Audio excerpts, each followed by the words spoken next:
What's up, 97.3? It's your girl, Coach Taylor J with Fresh Fridays. Super excited to be with you all once again. I meet with you all every single Friday at 12 p.m., just dropping motivational and inspiring stories, dropping motivation and inspiring stories that's going to shift your perspective. Today, we have Yoshaniek Brown. Super excited to have her on the air today. I just recently met her, y'all, and she has been super phenomenal with just helping me to navigate different areas. And she's so knowledgeable at what she does. And so, Yoshaniek, really quickly, just give us a quick 30-second spiel on who you are.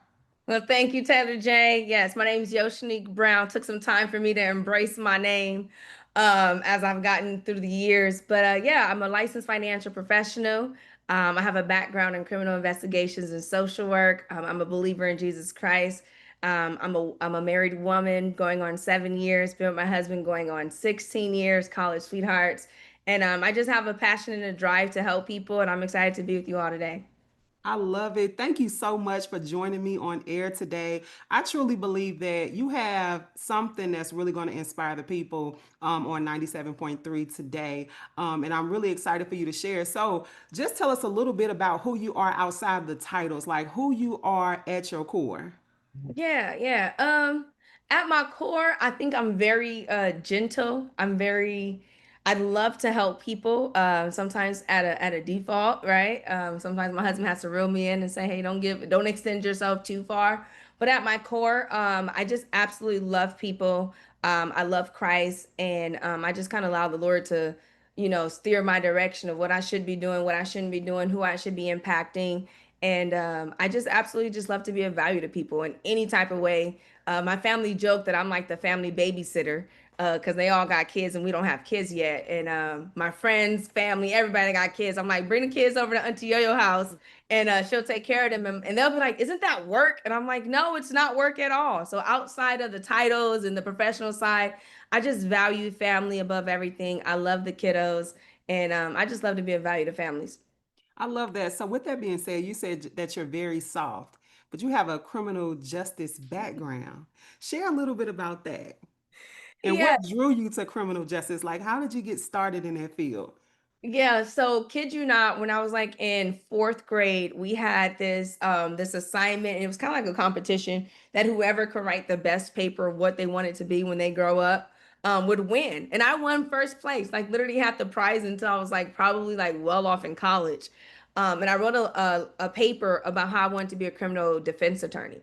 And I don't know where that drive ever came from, where the spark to want to be in the criminal justice field ever came from, but it's always been there since elementary years. And sometimes people will tell what they want to do very early on and they'll switch it. No, that was like always from the beginning. Like I want to be in the criminal justice field. And so though I am very gentle and soft, like deep down in my core, I also believe in advocating for people. And I grew up in South Central, LA, and I knew what it was like firsthand for people to have proper representation, to be kind of railroaded in the system and things like that, kind of succumbing to certain environments and experiences. And so it was always a passion of mine going back to like to help people, always a passion of mine to help people in that regards. And I was always a youth leader and always in youth ministry at church. I was ministering to kids my age on why they shouldn't be out in the streets or doing things they probably had no business doing and getting caught up. So it's just always stemmed from a very young age, and I stuck with it. And I went and got my bachelor's degree in criminal justice. Worked as a criminal investigator, worked on cases for murder, rape, you name it. Worked with kids in the juvenile justice system as well. Did prison ministry at a youth prison, and did that for some time also. So I've always just kind of been in that realm. I don't know where it came from. It had to come from the Lord because I was very young when it was a passion of mine. I love it. I love it. So, you started off in criminal justice. We heard about that. Now you're in the financial industry. Those are two completely different worlds. Like, what inspired that shift? Yeah. So right before I got into the financial industry, I actually went from criminal justice to social work. So I got my Oh, master's degree from USC in social work, and I did at a private practice in Pasadena. Did some clinical social work there, and then I worked for DCFS as a children's social worker. and then transition into the financial industry. And honestly speaking, it had nothing to do with the industry itself. I tell people, I'm not excited, motivated about money and finance, but I am excited and motivated to help change people's lives and help them get on a different trajectory financially. And really, what got me to really lock in there outside of the Lord confirming that was the direction He was taking me, which I did not want at all. Outside of that was really just the sentiment of really helping people gain that financial freedom while at the same time being able to do that for my family as well. I grew up in a single parent household. My mom had 5 kids. So I knew what it was like for her to miss out on big moments, basketball games, parent teacher conferences, talent shows. And I realized that if I continued the trajectory of my career in the criminal justice field or even in social work, that I wouldn't be able to give my future children and my husband the lifestyle and the time that I wanted. And so being in the financial industry, it allowed for me to be able to be an impact and advocate for families in their home while also not having to sacrifice my home and my core desire to be fully present as a mother and a wife. And so it's a blessing to be able to service families while also being able to service the number one family, which is my own family, at the same time. And I'm grateful for that. That's amazing. So, what skills in criminal justice like transfer over into your finance industry? Because when I first met you, I remember, just being on these calls with you, and you were able to literally like spill out the value, help people to understand like what it is that we offer, and get them to commit. And I thought that was just so dope because I'm a big old softy, and there were moments when you were training me that I was extremely uncomfortable. And so when I think about your criminal justice background, I think about, how those characteristics about yourself came from that area. So what skills from criminal justice transferred over into the financial industry? Yeah, so I kind of combined my skills from social work and criminal justice into the financial industry. Number one, sometimes like every client is not for me, and I let people know that, especially when I'm training. Right? You mentioned in some moments feeling uncomfortable because I'm a very direct person. So in the core of me, I'm very sensitive. I'm very soft. But when it's business, like you see a different side of me of like, no, it's business I time, love that. right? And so from criminal justice, I've learned to pay attention to, and social work is a combination of both, of being able to pay attention to what's being said and what's not being said. Really, really learning body language, being very assertive and hey, this is what has to happen in order to get you to where you want to go. Understanding that most people need to be led, most people need to be told what to do, but in a way that's not bossy or demanding or demeaning in any regards. And so being able to transfer that skill set of being able to quickly identify someone's re their triggers, someone's resistance, someone not saying what they really want to say, being able to identify that, really kind of get underneath what's really the issue there, what's really causing you not to move forward. Or even if they give me a yes, is it really a yes? Or you're just trying to get me off the phone or get me off the Zoom call? Transferring that skill set from criminal investigations because I worked on murder cases and rape cases and all type of cases, and you have to learn like those criminals respectfully gonna tell you whatever you want to, whatever they think that you Hmm. want to hear to get Right. them out of jail. And so Uh-huh. you learn that, in this field as well. Not that they're criminals, of course, but you just learn human nature.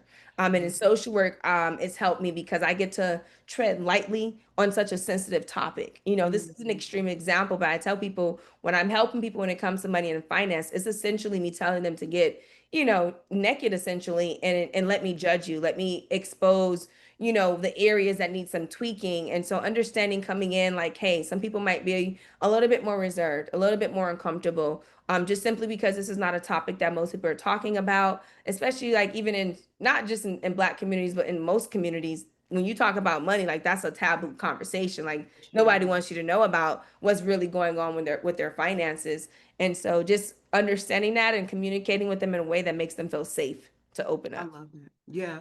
And a few moments ago, you mentioned that everybody is not your client, and you recognize that. And I love the confidence behind that. So tell me, who is it that you serve, and what's your heart behind serving them? Yeah, so I like to particularly serve individuals that know what they want, Okay. that have a clear vision, know Mhm. what they want, and have a big thinking, because Mm. I can help them achieve, whatever it is that they're looking to achieve if they have clear direction. Does that mean I don't help people that don't have clear direction and doesn't know what they want? No, it doesn't necessarily mean that. But I particularly do very well with people who can handle my straightforwardness, that can handle me challenge them. So I like to deal with clients that are like, look, I'm gonna feel uncomfortable, but challenge me. Listen, Yeah. tell me what I need to hear, not what I want to hear. And I always let them know, like, I will never be disrespectful or demeaning, but I'm here to be your financial coach, right? And Hmm. I grew up playing sports. I didn't always like what my coach told me, right? But it helped me become a better player. And so I do well and I thrive better with clients who have the mental toughness and the tough skin to say, hey, tell me the uncomfortable things about my finances. Tell me the things that I don't necessarily want to face right now, don't want to necessarily deal with or be faced with, and I'll do better. So those that can handle the straightforwardness, those that can handle me challenging them, getting them uncomfortable, helping them think about the things that they may not necessarily think about on a regular basis, I do well with those clients. Respectfully, the clients are a little bit more passive, Hmm. that don't really do too well with direct forwardness, or maybe not in a season of life where they're ready to be challenged and get out of their comfort zone. That may not be my client. That might be somebody for a colleague to sit down with, someone who's a little bit more passive. And I've learned over the years to be okay with that. I've learned that everyone's not meant to be my client, and I'm not meant to be everyone's financial professional, and that's totally okay. They'll still get service just by somebody else, because I also don't want to put myself in a position where I have to constantly question: is there something wrong with me? Am I enough? Am I not enough? Am I too strong? Am I too? And it's just like that doesn't help serve me. It doesn't help serve that client. So that's where I thrive best at. I love it, and you're extremely passionate and very knowledgeable about what you're doing. So when I first met you on the call and you were sharing, everything that I would be looking to do in this industry, you really shifted my perspective concerning it, as I serve families. And I know that you have shifted people's perspectives and help people to like transform in their lives. So if you can, do you have a story, of a particular client or someone in your family that you assisted and helped and like it changed their perspective or transformed their life? Yeah, absolutely. Most recently, actually, I have tons, but most recently, I have recently sat down with a client who unfortunately is going through a divorce and or just recently went through a divorce. And so life has just kind of got shifted upside down and she's really just starting from ground zero. And I went over her finances, went over where she's at financially. She makes a good amount of money monthly. And I'm like, well, there's no reason why you should be struggling financially. But she's a client that I can be honest with and say, hey, listen, like, why is your bills this much and your income this much? And we over here still, pity patting. Like, there's no reason for that, right? And so I had the chance to not only show her strategies that I can put in place to help her get back on her feet, feel the confidence that she once felt financially, have that sense of ownership with her finances, plan for her future, but also to put things in place for her children and even her grandchildren to be able to build that legacy. And she was just extremely grateful of like, wow, like I didn't know if I would be able to start all over. I'm in my mid 40s, didn't know if I'd be able to start all over, and yet here I am able to.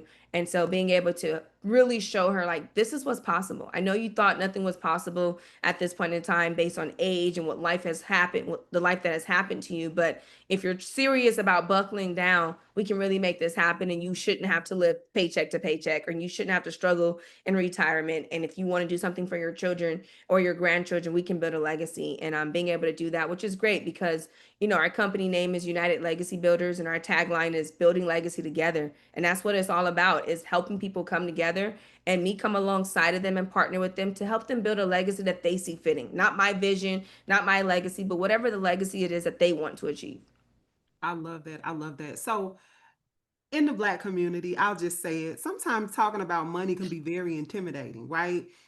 Or just any community, for that matter, anybody that's not educated about the financial industry. It's intimidating. How do you help people to feel empowered when they feel intimidated? Because it's hard to sit down with somebody who doesn't, feel like they have it all together. They know that they have all these things that they need to do to move forward in life, to prepare themselves, but they may not have the funds or the resources or may not know how this works. Like, how do you help them to feel empowered? Yeah, that's a really great question. I think I tie my social work skills into that, which has Mm. helped a great deal. So if I can get my client to feel comfortable and trusting, I can overcome those emotions and that thought process very early on by making them not feel like it's their fault, because essentially it's not. I always tell them, in most of my conversation, I always start with, financial literacy is not something that's taught in most school systems, right? It's not really a topic of discussion at the family dinner table. And so when they sit down with me, my goal, number one, is to educate them so they can make sound decisions so that they can really know what options are available to them. So I start off letting them know there, like, hey, I understand that we wasn't taught these things.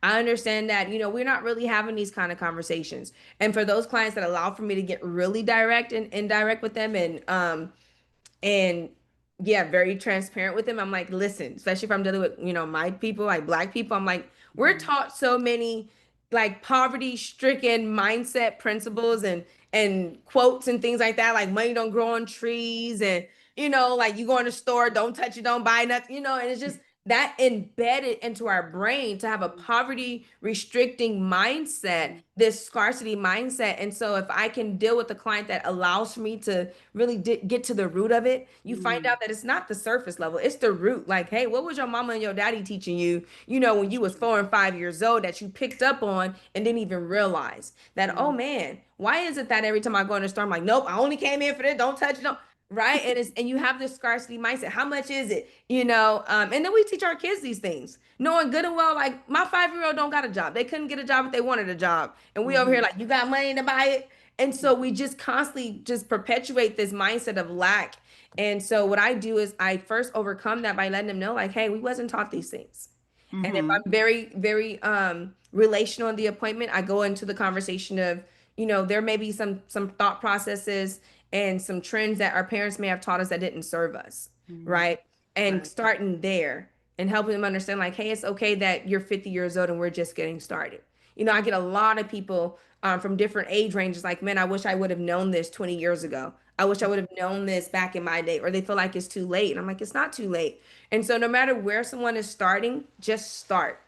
Right. I tell people, if it's starting $5 a month saving, you're starting a habit. And so what happens is they're like, oh, wait till I get more money and then I'll save. No, you won't. You won't do that because you haven't developed that habit. So just meeting them where they're at and helping them feel empowered of like, hey, we're not where we want to be just yet, but we're going to start here and we're going to meet every single year. And I tell my clients, we can meet quarterly, we can meet semi-annually, or we can meet annually. Whatever you see fitting, we can do that to help you get on track financially. And just helping them know, like, hey, it was better to start than not to start at all. I love that. So you're literally taking them on a journey. Yeah. I love it. And you stick it out with them till they Until I ain't here no more. till you ain't here no Until more. I ain't here no more. I love that because sometimes, we come into the financial industry and we know that we need protection and proper things in place, but it feels very transactional. But, working with you, I've learned you make it very relational and you're on a mission and you're on a journey and you really lock in with families to make sure that they have what they need. I love that. I love that. So we sell an amazing product. Yeah. Spotlight is on you today. I want us to educate people on what an IUL is. So a lot of people may not know what an IUL is, but can you break that down for the people today? Yeah. So I like to keep it very simple and say an IUL is an account that protects your family, your health, and your income. Right. And it's like, well, how does it do that? We'll book an appointment. I can tell you how. Right. But in simplicity, that's the core of it. It's a strategy in place that literally is like an all-in-one.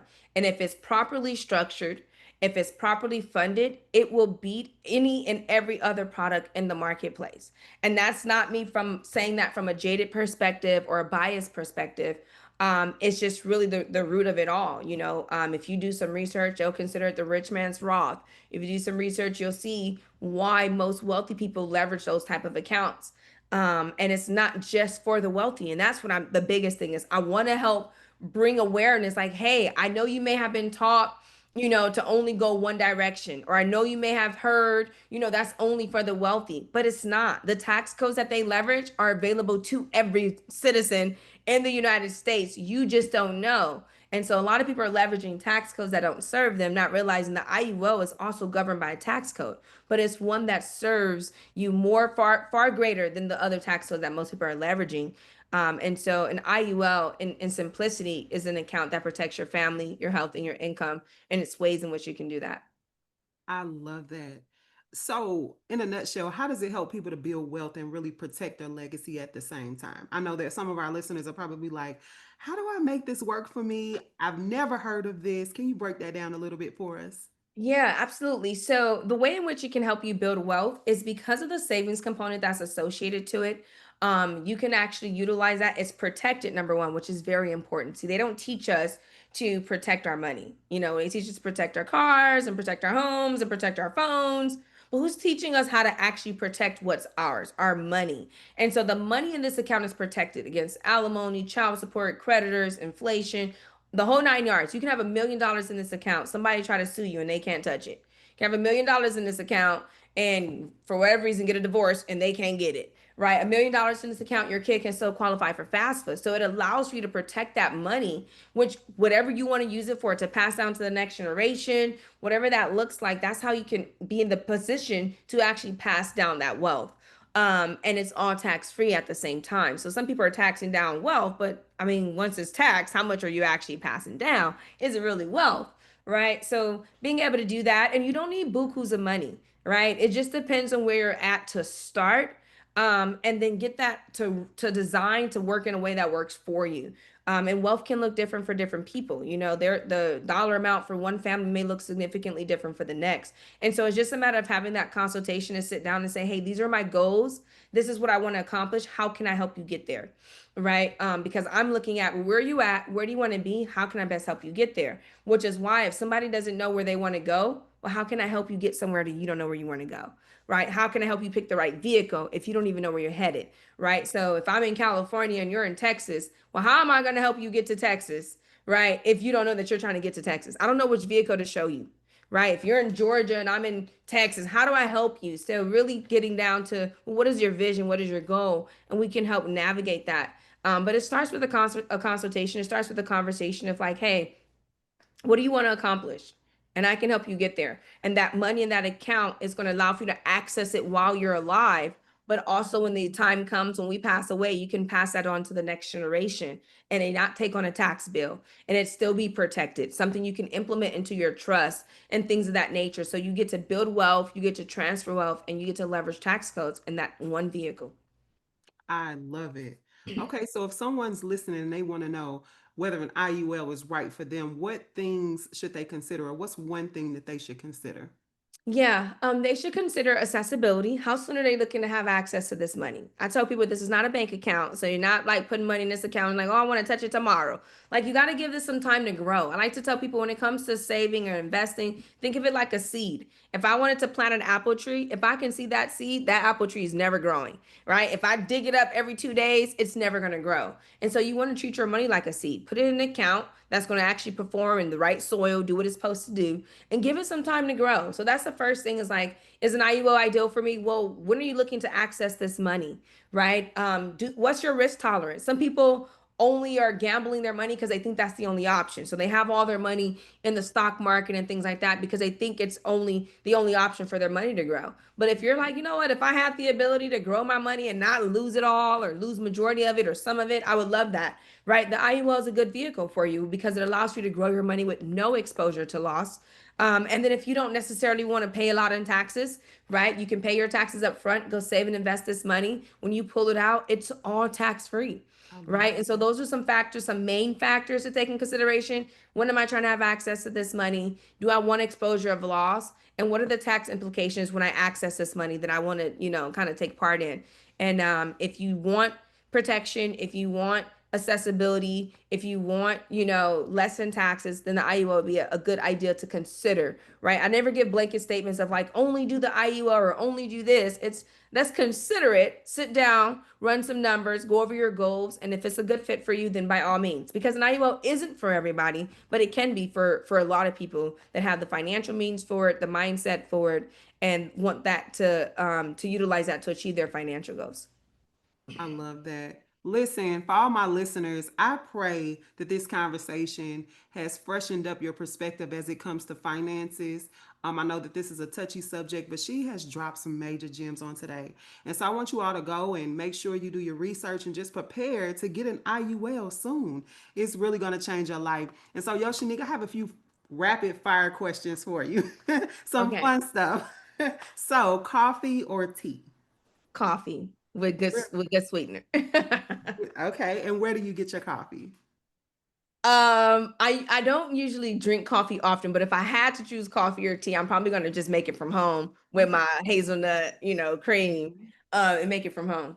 I love it. I love it. Mhm. I've been a tea girl lately. I love coffee, but just doing the black teas, mixing with milk and cream and the Okay. little French press. Nice, That's nice. been Okay. really fun. Yeah. Yeah. What's one book that has changed your mindset completely? I would say, of course, outside of the Bible, Yes. Secrets of the Millionaire Mind. I believe every single listener on this call should go read that book.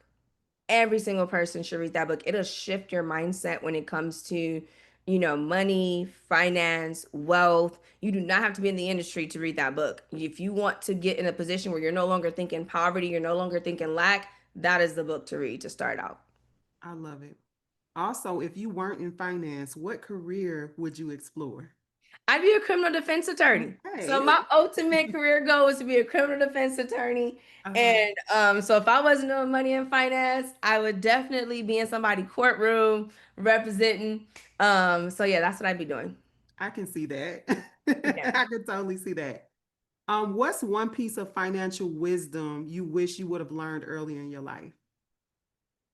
To start sooner. Mm, Sometimes we think like we're young, like, oh, I got all the time in the world. I spent a lot of my money in my early years, yeah. on shoes and food and just frivolous things. And we Mm-hmm. have this mindset thinking like, oh, I'm young, I got time, and you don't. And so I just wish that someone really took the time to sit down with me. And I tell young people, your age is your asset.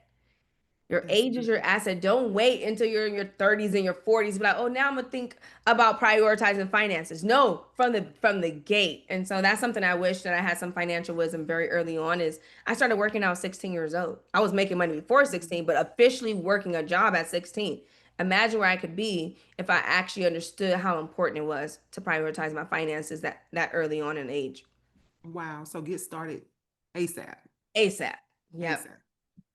Awesome. Absolutely. So for someone that's listening who feels stuck financially, because there are a lot of people that feel stuck financially right now and they feel overwhelmed, what's one first step that you can recommend for them to do today? Um, I would say start off with budgeting. What I've found is when I look at clients' finances, most times, if they're in the red, it's not because they have to be in the red. They're Mm, just mismanaging where they're spending their money. And so if we can cut costs in some areas, then start there. Start with budgeting, right? That's a good place to start where you really track where's my money going? How much am I actually spending on groceries? This is a household of two. Why am I spending $700 a month on groceries if I don't have to? Right? I have this car. Why am I paying $800 for a car note? Right? Don't live above your means. So I would mhm. say start off with budgeting would be a good place.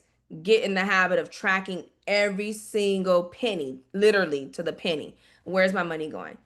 How much am I supposed to be giving to X, Y, and Z? Right? Budgeting is a good place to start. I love that. So go ahead and check your bank accounts, assess the damage, and get started today. How can Mhm. people connect with you and learn more about what you do? Yeah, I have a business line, so they can always reach me on my business line, 310-905-2286. I also have a website where they can book through my website, and that's united-legacybuilders.com. And then I have social media, but I haven't really been utilizing it the way I used to, but you can always look me up by my name if you need to reach me. I have a very unique name, so you search me up, you're gonna find me quicker than anything. But contact by phone is the best option. If you shoot me a text, I'll always get back to my clients within 24 to 48 hours. So yeah. Awesome. Well, thank you so much, Yoshaniek, for joining me today and dropping so many amazing gems, like major value. I think that people are going to walk away from this show feeling inspired and blessed and refreshed mentally as it pertains to finances. I look forward to hearing testimonies, right, my listeners, of how just started doing your budgeting, you did your research, you locked in, you reached out to Yoshaniek, and you really began to take your finances to the next level. So thank you again for joining me today. You all make sure you all go and follow her. I'll tag her below. You also can check out the website to get information. I'll be linking that book that she recommended. And until next time, keep your faith fresh. Peace. Okay. Period. Hey, don't do that while I'm doing the thing. No.